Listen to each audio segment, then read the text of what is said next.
Hello student and friends. आज मैं दो शब्द democracy and Republic, what is the basic difference between democracy and Republic, यानी बुनियादी अंतर क्या है डेमोक्रेसी और रिपब्लिक में। डेमोक्रेसी को लोकतंत्र कहते हैं, रिपब्लिक को गणराज्य कहते हैं। तो लोकतंत्र जो है जनता का शासन है, जनता का शासन, जनता का शासन, जनता का शासन है, जनता का शासन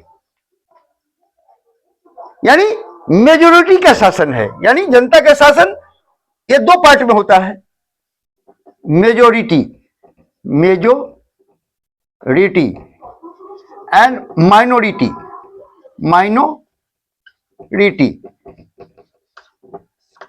तो लोकतंत्र जो है मेजोरिटी का शासन है, मेजोरिटी का शासन है।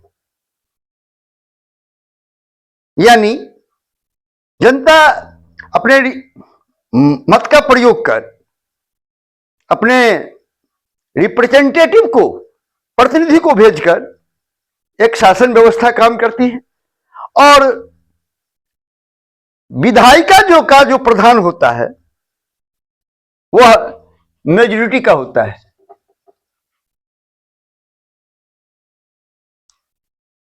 यानी मेजोरिटी का शासन होता है लोकतंत्र में। यानी मेजोरिटी प्रमुख हो जाता है लोकतंत्र में, लेकिन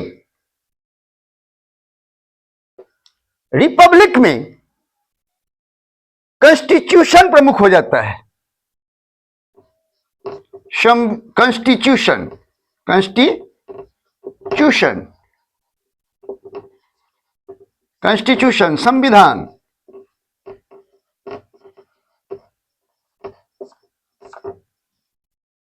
यानी गणराज्य में कॉन्स्टिट्यूशन महत्वपूर्ण भूमिका निभाता है, और लोकतंत्र में मेजोरिटी, मेजोरिटी का शासन होता है।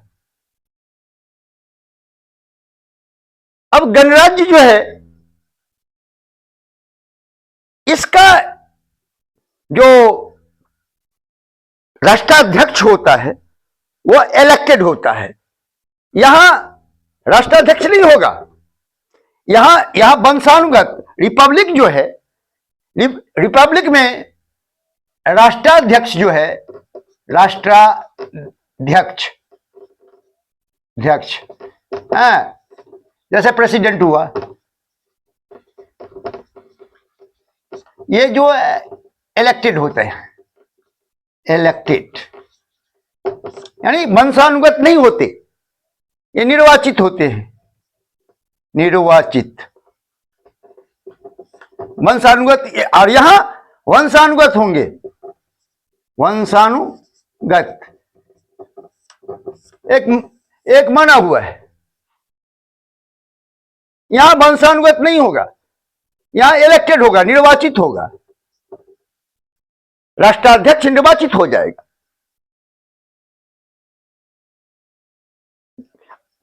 अब यहां डेमोक्रेसी जो है इसमें मेजोरिटी का शासन होता है। यानी माइनॉरिटी पर विधायिका अपने कानून को थोप सकती है, लेकिन यदि गणराज्य है तो वहां पर प्रमुख हो जाता है संविधान। यहां संविधान जो है इंडिविजुअल राइट की बात करता है। यानी गणराज्य में प्रत्येक नागरिक का अधिकार सुनिश्चित होता है, प्रत्येक व्यक्ति का,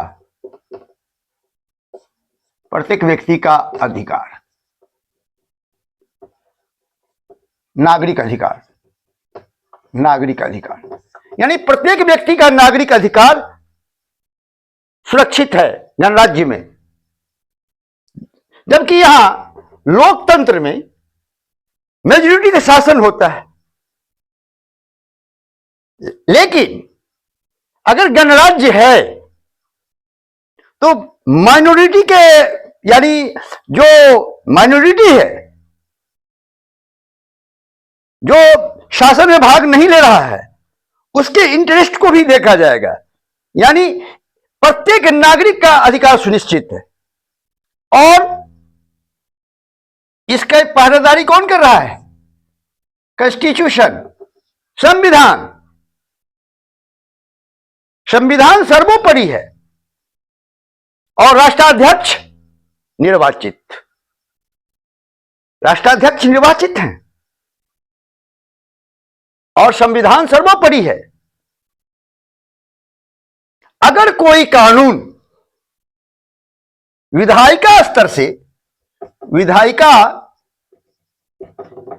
से अगर कोई लेजिस्लेशन, विधेयक जो है, विधेयक या कानून कहिए, कानून व्यक्ति के नागरिक अधिकार का हनन करता है,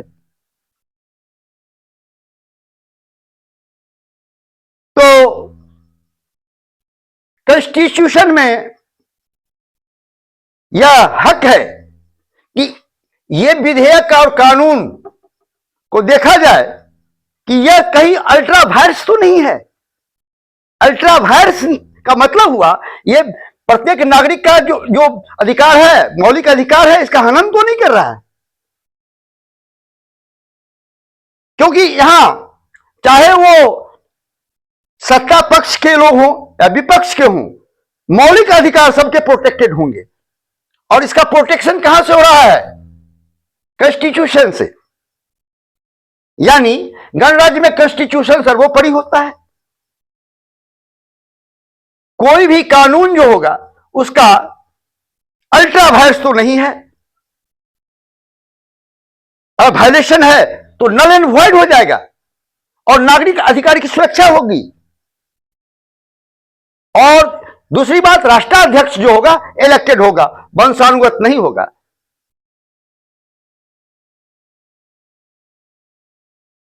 तो राष्ट्राध्यक्ष इलेक्टेड और कॉन्स्टिट्यूशन सर्वोपरि है, तो ऐसी व्यवस्था को हम कहते हैं रिपब्लिक। प्रत्येक नागरिक का अधिकार को सुरक्षित रखने के लिए संविधान में 32 आर्टिकल है और 226 आर्टिकल है। आर्टिकल 32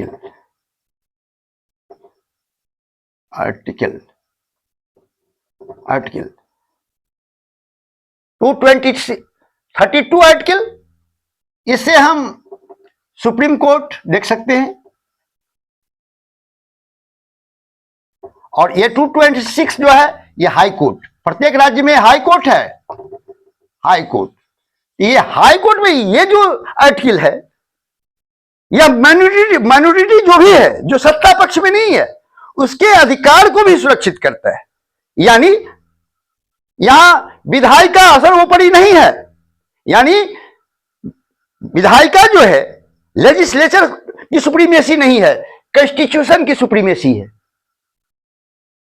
यानी यदि कॉन्स्टिट्यूशन की सुप्रीमेसी है और इंडिविजुअल सिटीजन राइट को प्रोटेक्शन मिलता है और राष्ट्राध्यक्ष इलेक्टेड है, जैसे इंडिया में, लेकिन इंग्लैंड में गणराज्य नहीं है, वहां क्राउन है, वहां क्राउन है, एक नॉमिनल क्राउन है वहां। तो यहां वहां डेमोक्रेसी है, लेकिन हमारे यहां रिपब्लिक है, क्योंकि हमारे यहां राष्ट्राध्यक्ष इलेक्टेड है और कॉन्स्टिट्यूशन सुपर है। यानी विधायिका जो है, यानी मेजॉरिटी जो शासन तंत्र है, वो इंडिविजुअल राइट का हनन नहीं कर सकता है। अगर ऐसा होता तो सत्ताधारी पक्ष जो होते वो दूसरे छोटे छोटे पार्टियों का जो सत्ता से बेदखल हैं, उनके नागरिक अधिकार का हनन कर देता है। लेकिन ऐसा नहीं है, क्योंकि हम रिपब्लिक में हैं और हमारे यहां विधायिका की सुप्रीमेसी नहीं है, कॉन्स्टिट्यूशन की सुप्रीमेसी है, यानी संविधान सर्वोपरि है और राष्ट्राध्यक्ष इलेक्टेड, नो कि वंशानुगत। ये कैरेक्टर गणराज्य का है, जबकि लोकतंत्र का कैरेक्टर यह है। तो वहां जो है वंशानुगत राष्ट्राध्यक्ष हैं, लेकिन कैबिनेट जो है पावरफुल है, जैसे इंग्लैंड में है। तो इंग्लैंड गणराज्य नहीं है और इंडिया जो है गणराज्य है। तो यह बुनियादी बात है जो कि मैंने शेयर किया। और इसी अधिकार के सुरक्षा के लिए, जिसको कहते हैं संवैधानिक अधिकार, 32 आर्टिकल ऑफ इंडियन कॉन्स्टिट्यूशन से हम सुप्रीम कोर्ट में जा सकते हैं। 226 आर्टिकल जो है, इसे हाई कोर्ट में याचिका दाखिल करते हैं। कब होता है? जब नागरिक अधिकार का, मौलिक अधिकार का हनन होता है। इस तरह से गणराज्य और लोकतंत्र में अंतर है। मैं उम्मीद करता हूं कि आप पसंद किए होंगे। Thank you.